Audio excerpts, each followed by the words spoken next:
जय Hind students, I hope कि आप सभी लोग स्वस्थ होंगे। आप सभी की प्रिपरेशन अच्छी चल रही होगी। यूपीएससी सिविल सर्विस एग्जाम की तैयारी के लिए कई सारे एस्पिरेंट्स के मन में ये सवाल है कि हम आगे के 2 साल या आगे के 3 साल की प्लानिंग किस तरीके से करें कि हमारी तैयारी बेस्ट हो जाए। अगर हम कोचिंग इंस्टीट्यूट जाते हैं तो फिर किस तरीके की प्लानिंग होनी चाहिए, अगर हम सेल्फ स्टडी से पढ़ाई कर रहे हैं तो फिर किस तरीके की प्लानिंग होनी चाहिए। देखिए, यहाँ पर जो प्लानिंग बताई जाएगी ना, ये कोचिंग इंस्टीट्यूट में अगर आप पढ़ने जाते हैं तो वहां पर भी यही रूल फॉलो होता है। अगर आप सेल्फ स्टडी करते हैं तो वहां पर भी यही रूल फॉलो होगा। लेकिन यहाँ पर ध्यान देना, यहाँ पर उन कोचिंग इंस्टीट्यूट्स के रूल्स के बारे में बताया जा रहा है जहां पर लाखों स्टूडेंट पढ़ते भी हैं और वहां पर से उनका सिलेक्शन भी हुआ है। छोटे मोटे कोचिंग इंस्टीट्यूट्स के अपने क्या रूल हैं इसकी जानकारी हमें नहीं है और हम उनका एग्जाम्पल भी नहीं लेने वाले हैं। सिविल सर्विस एग्जाम की तैयारी के लिए जनरली आप किसी भी कोचिंग इंस्टीट्यूट में जाएंगे, मैं यहाँ पर दिल्ली जैसे एरिया में जो बड़े बड़े कोचिंग इंस्टीट्यूट हैं उनके नियम कानून के बारे में बात करें। अगर वहां पर जाएंगे तो आपको 1 साल से 1.5 साल का समय मांगा जाता है आपसे, ताकि वो आपको अच्छे से गाइड कर सके और आपकी तैयारी अच्छे से करने में मदद कर सके। देखिए, यहाँ पर 3 ईयर का प्लान बताया जा रहा है, लेकिन इसमें इस तरीके के प्लान है कि आपका लगभग 18 मंथ लगेगा और 18 मंथ में आपकी तैयारी बहुत अच्छी हो जाएगी। बाकी आपकी कैपेसिटी पर डिपेंड करते हैं कि आपकी तैयारी कैसी है। देखिए, पहले ईयर में आपको क्या करना है, आपके 3-3 मंथ में आपको अपना टाइम डिवाइड करना है। 4 टाइप से डिवाइड कर लिए। पहले के जो 3 मंथ होंगे उसमें आपको सबसे ज्यादा मेहनत करनी है। किस तरीके से करनी है? पहले के 3 मंथ में एक एक मंथ आपको डिवाइड करना है।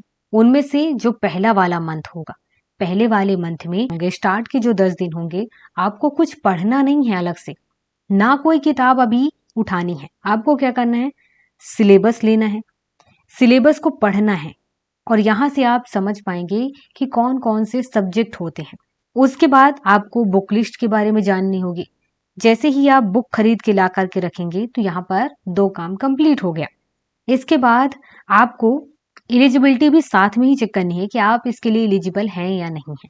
देखिए, यहाँ पर एलिजिबिलिटी को मैंने तीसरे नंबर पर इसलिए बताया है कि आप कुछ और एग्जाम के लिए एलिजिबल हो या ना हो, यहाँ पर आईएएस बनने के लिए आप एलिजिबल हैं। इसलिए बेफिक्र होकर के भी आप तैयारी करते हैं तो आप आईएएस के लिए तो एलिजिबल ही हैं। अब यहाँ पर बुक ले लिए हैं, सिलेबस ले लिए हैं, पढ़ लिए हैं, उसके बाद कुछ रुपयों का भी इंतजाम आपको करना होगा, ताकि आपके पेन, पेंसिल, इंटरनेट, इन सब चीजों की व्यवस्था करने के लिए आपको होनी चाहिए। अगर आप कोचिंग इंस्टीट्यूट ज्वाइन किए हैं तो जाहिर सी बात है कोचिंग के लिए आपको पैसे की जरूरत होगी। इसके बाद आपको क्या करना है, प्रीवियस ईयर के क्वेश्चन पेपर, ये भी आपको इन्हीं 10 दिनों के अंदर लेना है, पढ़ना है।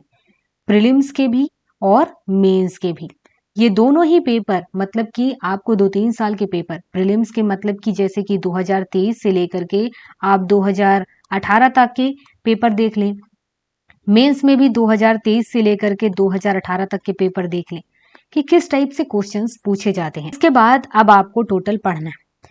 पहले क्या करना है कि आपका जो पहले मंथ का 20 दिन होगा, देखिए जनरली बताया जा रहा है, हो सकता है कि आपके इस 10-20 दिन के बीच घर की कुछ जरूरतें हों, कुछ इंपॉर्टेंट काम हो, तो वो आप अपने हिसाब से सेट कर सकते हैं।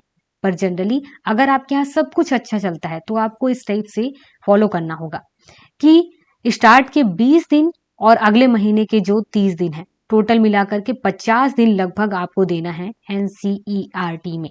6 क्लास से लेकर के 10th तक की जो एनसीईआरटी है, पहले आपको पढ़नी है, निपटानी है।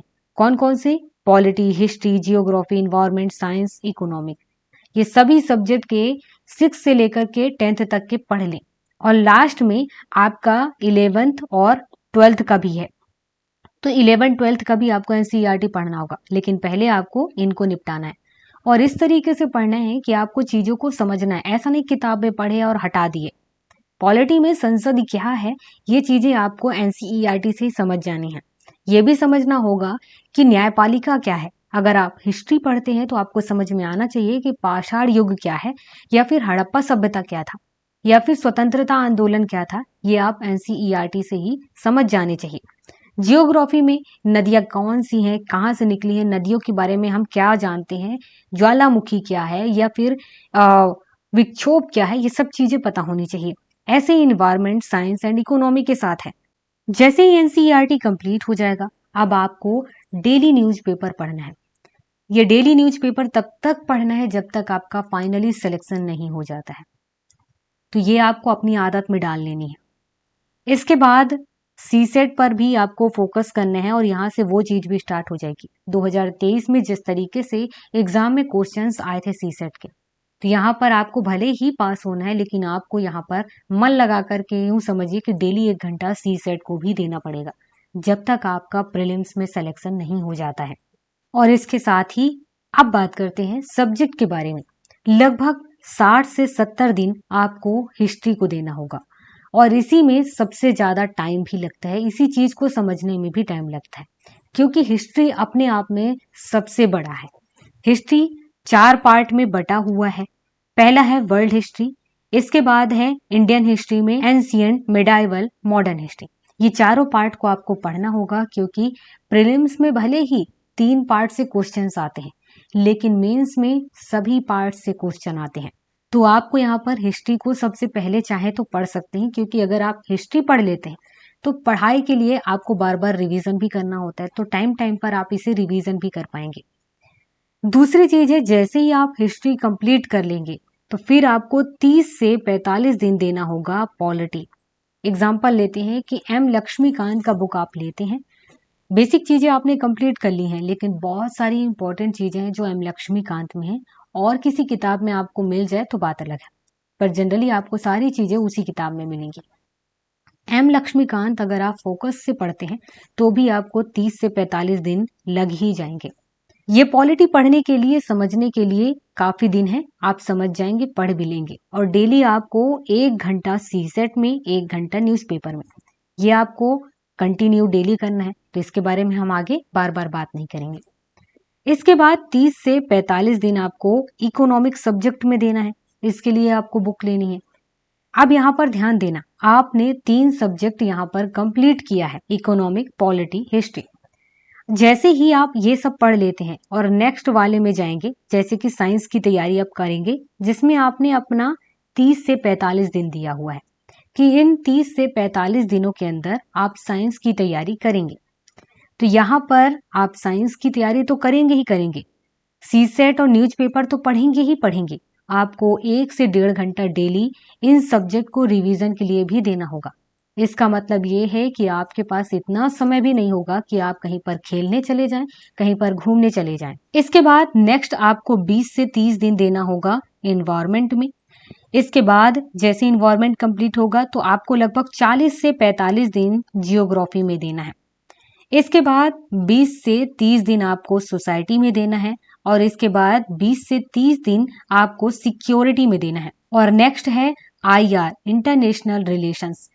जब आप करंट अफेयर न्यूज़पेपर पढ़ेंगे और पॉलिटी पढ़ लिए होंगे, पॉलिटी की चीजें समझ लिए होंगे, तो वहीं से आपका आईआर भी कंप्लीट होगा। इसके लिए कोई अलग से बुक नहीं आती है। कोई अगर अपना बुक बना लिया है, आप लेना चाहें तो ले सकते हैं, पर जनरली आपका जो आईआर है वो करंट अफेयर से ही कंप्लीट होगा। हाँ, किसी अच्छे कोचिंग इंस्टीट्यूट का मैगजीन लेना चाहते हैं तो मैगजीन में आईआर को कवर किया जाता है, तो आप उससे पढ़ सकते हैं। और जितने डेट, जितने दिन के बारे में हमने यहाँ पर चर्चा कर लिया, तो आपका लगभग यहाँ पर 355 दिन चला जाएगा ये सारे सब्जेक्ट को पढ़ने में, तैयारी करने में। ऐसा मान सकते हैं कि आपका 1 साल 365 दिन जाएगा, क्योंकि बीच में हो सकते हैं कि आप बीमार पड़े, हो सकता है कुछ काम में पड़ जाए, इससे ज्यादा दिन भी लग सकता है। पर यहाँ हम ये कह सकते हैं कि आपका लगभग 1 साल का समय केवल किताबों को पढ़ने, उसे समझने में जाता है, नोट्स बनाने में जाता है। हमने रिवीजन की बात की है। कुछ स्टूडेंट रिवीजन करने के लिए टाइम निकाल पाते हैं, कुछ नहीं निकाल पाते हैं। तो इसलिए आगे के जो टाइम बचे हुए हैं, जैसे कि किसी ने 2 साल का टाइम लिया, किसी ने 3 साल का टाइम लिया तैयारी के लिए, तो अब क्या है कि जैसे कि नोट्स तैयार हो चुके हैं और नोट्स तैयार करने के लिए उन्होंने एक बार चीजों को पढ़ा भी है, समझा भी है। अब आपको जितना टाइम बचा हुआ है बार बार रिवीजन करना है और मॉक टेस्ट देना है। जब आप इन सारे सब्जेक्ट को एक बार पढ़ लेते हैं, तब तक में आपको सिविल सर्विस एग्जाम की तैयारी से रिलेटेड काफी सारी चीजें पता चलने लगती हैं, समझ में आने लगती हैं। तो फिर आपको क्या करना होगा, जब आप टेस्ट देंगे तो आपका अपना दिमाग खुद ही इस चीज पर दौड़ेगा कि किन चीजों को आपको बार बार रिवीजन करना है और किन चीजों को आपको 1-2 बार ही पढ़ना है। तो आई थिंक आपको किस तरीके का प्लान करना चाहिए पढ़ने के लिए और आपका प्लान किस तरीके से आपको फॉलो करना है, ये आपको हमने बता दिया है। कोई भी डाउट हो तो आप कमेंट के माध्यम से पूछ सकते हैं।